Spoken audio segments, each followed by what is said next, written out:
Você sabe qual a diferença entre suicídio e comportamentos suicidas? Quais são os tipos de suicídios? Olá, eu sou Francisca Vieira, sou psicóloga clínica e no vídeo de hoje eu vou falar para você sobre a diferença que existe entre o suicídio e o comportamento suicidas. Dentro desses comportamentos suicidas, eu posso trazer para você o comportamento autolesivo, a ideação suicida, a tentativa de suicídio. O comportamento autolesivo refere-se a ações que produzem danos diretamente ao indivíduo, sem a intenção de morrer, sem a intenção de se suicidar. E esse comportamento, ele deve se enquadrar em alguns critérios. Por exemplo, ausência de intenção de suicídio, de suicidar-se. A pessoa, ela se autolesiona, mas ela não quer se suicidar. Deve ser intencional e não acidental.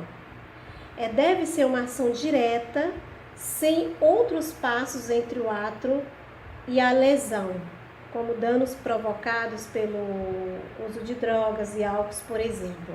Não inclui comportamentos socialmente aceitos, por exemplo, pessoas que usam piercing, pessoas que usam muitas tatuagens, né? E deve levar a um grau moderado da lesão.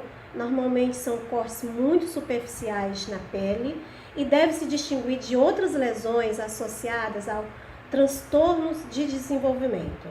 A autolesão, ela pode envolver cortes entre braços, pernas, barrigas e outras partes do corpo. Em geral, são partes que têm facilidade de serem escondidas, né? Além de queimaduras, mordidas, arrancar cabelos, arrancar unha, tem vários comportamentos, tem várias formas da pessoa se autolesionar, né? Mas esses são os mais comuns. A autolesão costuma estar acompanhada de um aumento de tensão considerada muitas vezes como insuportável e com grande desejo por se mutilar, sendo que as motivações para realizar o ato podem envolver desde a autopunição, a pessoa ela quer se punir por alguma coisa, ela quer se castigar por alguma coisa, passando pela redução da tensão, pela melhoria do humor e a distração de efeitos intoleráveis. Às vezes a pessoa está com uma dor que para ela é insuportável, né? Ela não consegue dar conta daquilo, e a dor física ocasionada pela lesão normalmente é uma forma de ela aliviar essa tensão. Enquanto a ideação suicida, né, ela refere-se a ideias e pensamentos sobre morte, ou estar morto, ou se suicidar. Pode abarcar um grande amplo campo do pensamento que pode se apresentar de diversas maneiras, né? E muitas pessoas já pensaram em suicídio em algum momento de sua vida, mas que não chegaram a cometer, a planejar um suicídio propriamente dito, né?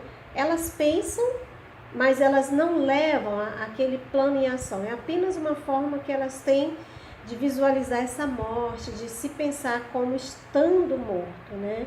E porém, alguns estudos mostram que a ideação suicida, ela pode estar associada ao maior risco de tentar o suicídio, né? Porque a pessoa fica com aquela ideia fixa, né? Meio que obsessiva pela morte, né?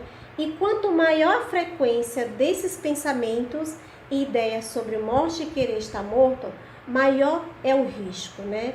E essas maneiras que a pessoa encontra de mostrar esse pensamento, essa ideação, nós podemos ver algumas dicas que essa pessoa traz. Por exemplo, desejo de morrer, né? Então a pessoa traz na sua fala, não vale a pena viver, eu deveria estar morto. A representação suicida, né? É uma outra maneira. Então a pessoa traz na sua fala, eu me imagino morto, né? A pessoa se percebe dentro de um velório, a pessoa sendo enterrada. Tem ideação suicida, sim, o planejamento da ação é uma outra maneira, né, da ideação suicida estar presente. Vou me matar, não sei mais, não sei como, mas eu vou me matar. Então, tem a ideação suicida com o planejamento específico, que é quando a pessoa pensa, planeja, ela começa a ter uma ação, né? Então, quais são os exemplos da pessoa estar trazendo isso? Vou me matar de qualquer jeito, com medicamento, ou enforcado, com alguma outra forma de suicídio, né?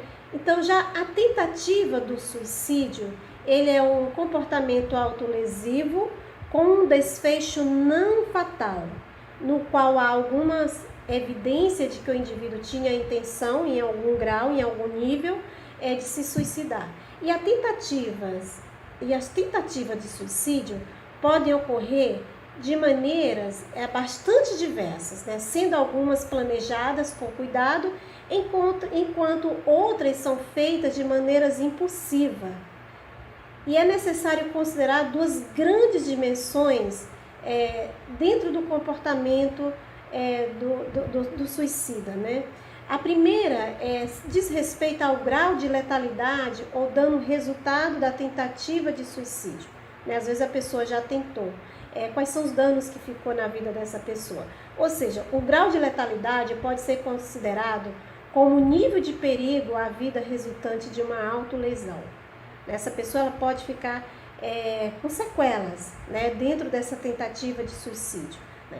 A segunda relaciona-se com a intenção de morrer e a avaliação do grau de preparação, desejo de morrer versus desejo de viver e a chance de descobertas da tentativa. Porque muitas vezes a pessoa tenta, mas a família não sabe, né? Então, assim, com várias tentativas é que alguém da família descobre, ou a própria pessoa ela sente essa necessidade de falar para a família como um pedido de ajuda. Então, por isso que é muito importante a gente não desprezar quando a pessoa traz uma conversa sobre essa questão que tentou, que pretende tentar se suicidar. O outro aspecto comum no comportamento suicida é a repetição. Alguns indivíduos podem tentar suicídio diversas vezes e a prevenção dessas repetições é de grande importância para aqueles que trabalham com essa temática. É sempre bom a gente estar atento. Então eu vou ficando por aqui, eu encontro você no próximo vídeo. Até já então.